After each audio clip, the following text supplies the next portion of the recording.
dimanapun berada, kembali lagi di channel Pulau Kapuk. Semoga teman-teman dalam keadaan sehat walafiat.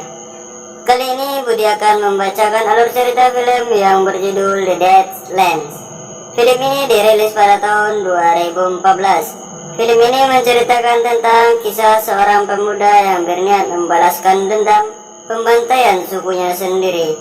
Oke, kita lanjut ke alur ceritanya. Film diawali dengan memperlihatkan pertemuan antara dua suku, yaitu suku asal Luther dengan Tane sebagai kepala sukunya, sedang menerima tamu di desa mereka dari suku Blackfoot dengan Wirepa sebagai perwakilan ayahnya yang tidak bisa datang. Jadi maksud kedatangan suku Blackfoot ke desanya suku asal Luther adalah untuk ziarah di makam leluhur mereka yang letaknya ada di desa asal Luther. It is noble of you to want to listen to the words of wisdom. Singkat cerita, sebagai perwakilan suku, Wirepa pun pergi ke makam leluhurnya sendirian. Namun yang tidak diketahui, pergerakannya diawasi dari jauh oleh Hongi, anak kepala suku asal Luther. Pada awalnya Wirepa mendoakan tengkorak leluhurnya dengan cara normal. Namun setelah itu Wirepa malah memberaki tengkorak leluhurnya dan perbuatannya itu dipergoki oleh Hongi yang melihatnya dari jauh. Hongi pun kabur bermaksud melaporkan hal tersebut, namun sayangnya Wirepa berhasil menangkapnya, yang kemudian ia membawa Hongi ke ayahnya. Father, be still, you young fool. Jadi di sini suasana memanas sebab Wirepa memutarbalikkan fakta dengan mengatakan ke Tane kalau anaknya sudah membuang kotorannya ke leluhur suku Blackfoot. Tentu Hongi membantah hal tersebut dan berusaha meyakinkan ayahnya. Dia juga rela kepalanya dipenggal asalkan dengan kematiannya tidak terjadi perang antar kedua suku. Tapi Wirepa tidak memperdulikan perkataan Hongi itu, dan dia tetap akan melaporkan masalah ini ke ayahnya kalau suku asal Luther sudah melakukan penghinaan ke suku mereka.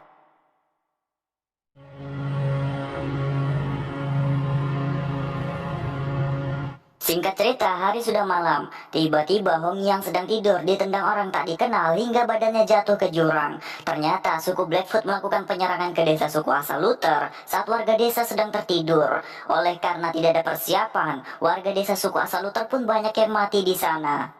Tapi di sini suku Blackfoot hanya membantai kaum laki-laki saja agar suku asal Luther tidak punya keturunan nantinya. Dan yang terakhir, Wirepa juga mengeksekusi mati Tane sebagai kepala suku asal Luther.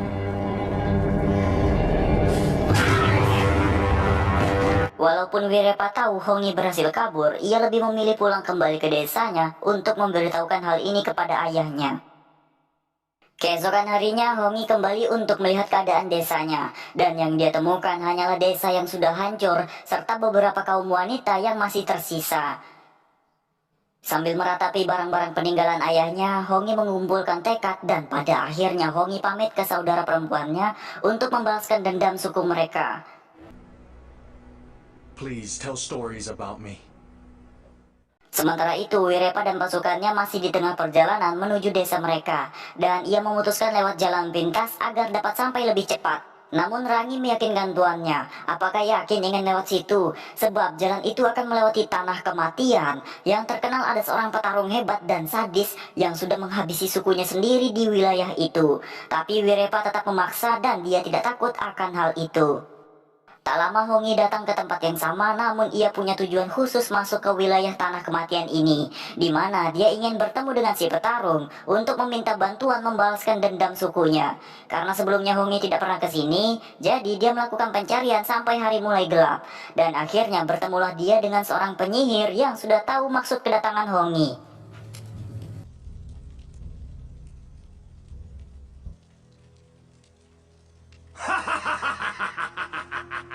Hongi pun menceritakan maksud dan tujuannya bertemu si petarung, dan jika si petarung tidak suka dengan tujuan Hongi itu, dia akan memakan Hongi hidup-hidup. You be quiet! Mind those wives. Setelah mendengar apa tujuan Hongi, si petarung mendiskusikan hal tersebut pada penyihir yang juga merupakan istrinya. Penyihir itu memaksa si petarung untuk membantu Hongi, sebab Hongi punya jiwa yang masih suci, di mana mereka punya keyakinan jika seorang penjahat seperti si petarung membantu orang yang punya jiwa suci seperti Hongi, maka jika ia mati nanti, rohnya akan diterima di sisi dewa dan juga para leluhur mereka. Because he is every little thing. Keesokan harinya di tempat berbeda, dua orang dari pasukan Wirepa yaitu Tahi dan Rojo memutuskan pergi kembali lewat jalur biasa sebab mereka tidak suka dipimpin oleh Wirepa dan juga mereka takut berada di wilayah tanah kematian ini. Wirepa pun tampak tidak peduli akan hal itu dan kembali melanjutkan perjalanan dengan pasukan yang masih tersisa. Sementara itu, si petarung dan Hongi sedang melakukan pengejaran terhadap pasukan Wirepa. Lalu tak sengaja mereka bertemu dengan Tahi dan Rojo yang sebelumnya bermaksud untuk kembali dan terjadilah pertarungan.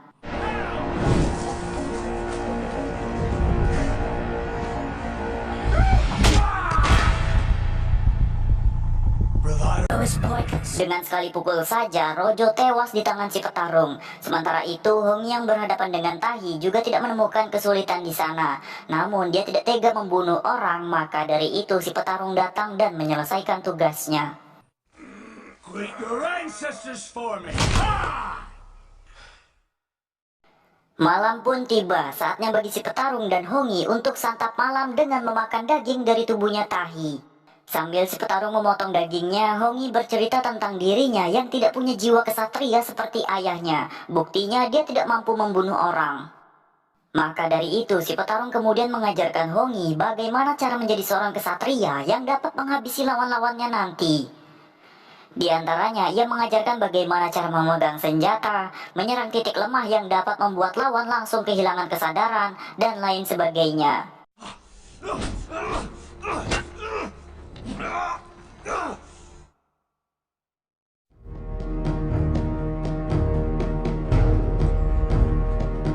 Malam berganti pagi, si petarung dan Hongi kembali melanjutkan perjalanan mereka terhadap Wirepa dan pasukannya. Sementara itu, Wirepa dan pasukannya yang sedang beristirahat dikagetkan dengan kemunculan si petarung yang kemudian ia menyuruh Hongi untuk lari ke hutan karena si petarung akan menghadapi pasukan Wirepa sendirian. Perkelahian pun dimulai, satu persatu pasukan Wirepa maju untuk melawan si petarung. Namun walaupun sudah dikeroyok, si petarung masih belum menghadapi perlawanan yang berarti.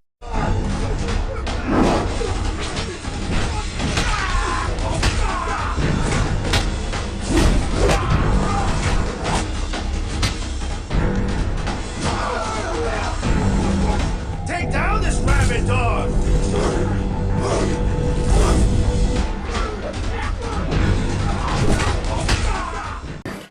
Di sisi lain, Hongi juga sedang berhadapan dengan seorang pasukan Wirepa yang mengejarnya.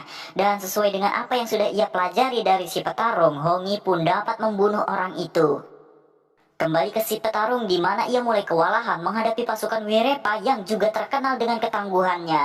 Namun beruntung Hongi datang menolong si petarung, kemudian dari sini mereka berdua sama-sama melawan pasukan Wirepa. Sadar tidak bisa mengalahkan si petarung, Wirepa memutuskan untuk kabur dengan beberapa pasukannya. Sementara pasukan lain sisanya masih berhadapan dengan si petarung dan Hongi.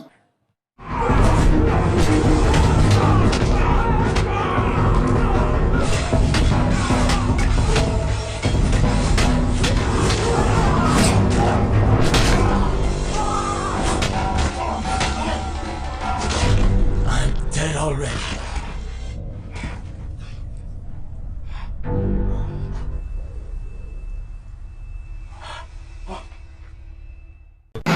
Malam harinya, Hongi membuat obat dari daun yang kemudian dioleskan ke kepala si petarung yang terluka akibat pertarungan tadi. Saat hari sudah pagi, pasukan Wirepa kembali melanjutkan perjalanan. Namun mereka tidak bisa bergerak cepat sebab ada seorang prajurit yang terluka. Sementara itu, Hongi dan si petarung yang juga akan melanjutkan pengejaran tak sengaja bertemu dengan 3 orang dari suku lain. Di sini si petarung protes kepada Hongi kenapa mereka malah mengikuti wanita dari suku lain tersebut, padahal tujuan sebelumnya adalah melakukan pengejaran terhadap Wirepa dan pasukannya. Namun Hongi menjawab, itu bukan urusanmu. Saat sedang tidur, Hongi terbangun sebab mendengar suara ribut-ribut dari kejauhan. Ia pun kemudian berlari menuju sumber suara itu, tapi tak sengaja ia menemukan mayat 2 orang pria dari suku lain yang bersamanya tadi. Ternyata suara ribut itu berasal dari si petarung yang sedang berkelahi dengan wanita dari suku lain. Dan tentu saja wanita itu bukanlah lawan yang seimbang baginya.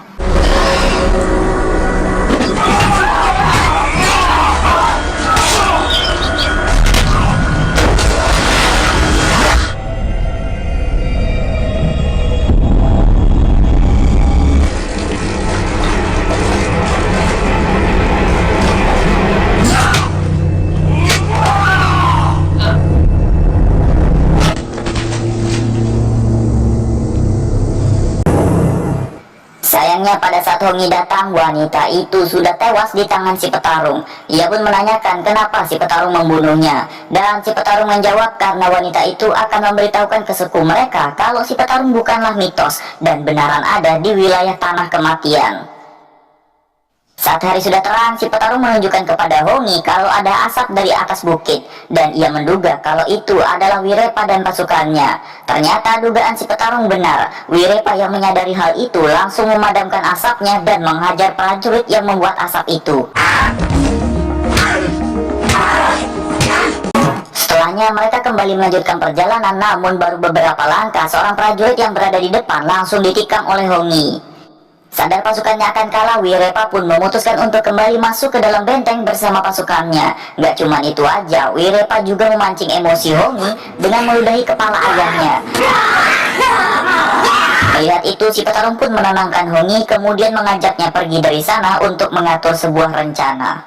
Mereka kemudian mengumpulkan kayu kering untuk diikat menjadi satu, dan setelah itu si petarung berusaha membuat api yang akan dibakarkan pada ikatan kayu keringnya. Sementara itu pasukan Wirepa kembali ada yang membangkang. Ia menyebut Wirepa tidak becus dalam memimpin, dan sekarang mereka semua terjebak di dalam benteng ini, ditambah mereka belum makan selama beberapa hari, kata prajurit itu. Tidak tahan dengan bacotan prajuritnya, Wirepa pun langsung mengeksekusinya. You are a devil!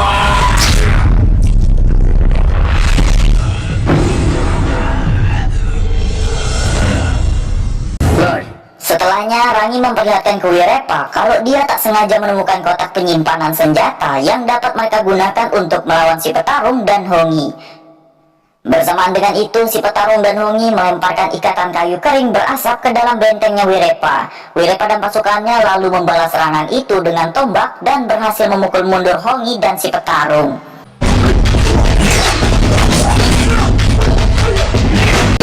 Lalu dari kejauhan, Hongi mendengar Wirepa memerintahkan pasukannya untuk pergi dari benteng itu. Ia dan si petarung pada awalnya bermaksud ingin mengejar Wirepa dan pasukannya. Namun tak sengaja, Hongi melihat kepala ayahnya yang berada di dalam benteng itu. Ternyata pada saat Hongi masuk ke dalam, itu hanyalah sebuah jebakan. Hal yang sama juga dialami si petarung, di mana dia kaget karena Hongi ternyata tidak mengikutinya. Dan tiba-tiba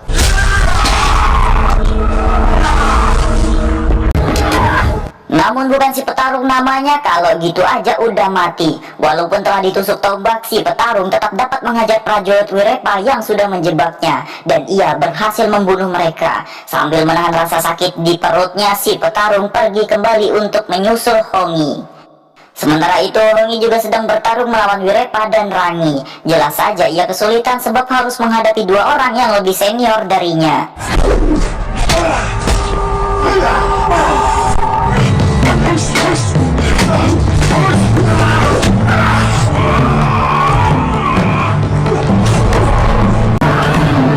Beruntung tak lama si petarung datang dan menolongnya. Jadi di sini posisinya si petarung berhadapan dengan Rangi, sementara Wirepa berhadapan dengan Hongi.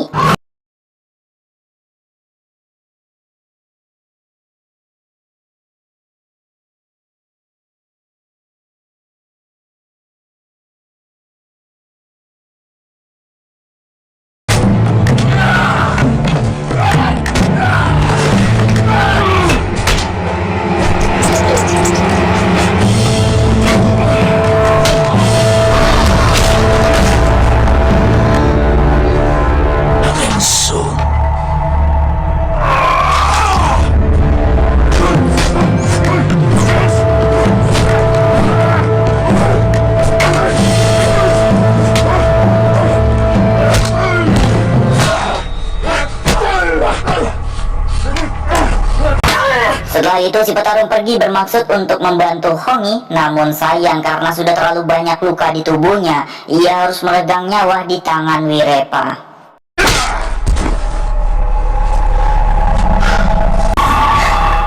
Melihat si petarung di end sama Wirepa, Hongi marah dan mengeluarkan kekuatan Super Saiyan level maksimal. Ia pun balik menghajar Wirepa secara membabi hutan. Namun anehnya, saat ujung tombaknya sudah berada di batang leher Wirepa, Hongi tidak membunuhnya. For the slaughter of my whole family, exactly as it should be. Ia mengatakan tidak ada gunanya balas dendam, sebab jika ia membunuh Wirepa pasti sukunya tidak terima, lalu balas dendam lagi ke Hongi, dan begitu seterusnya tanpa ada hentinya. Ia lebih memilih Wirepa berhutang nyawa padanya karena hutang itu akan selalu diingat oleh Wirepa dan juga sukunya. Pada akhirnya Wirepa pun pergi kembali ke desanya meninggalkan Hongi dan si petarung di sana. Dalam keadaan sekarat, si petarung berterima kasih kepada Hongi karena berkat dirinya ia dapat mati dalam keadaan tenang dan arwahnya dapat diterima di akhirat. Tamat.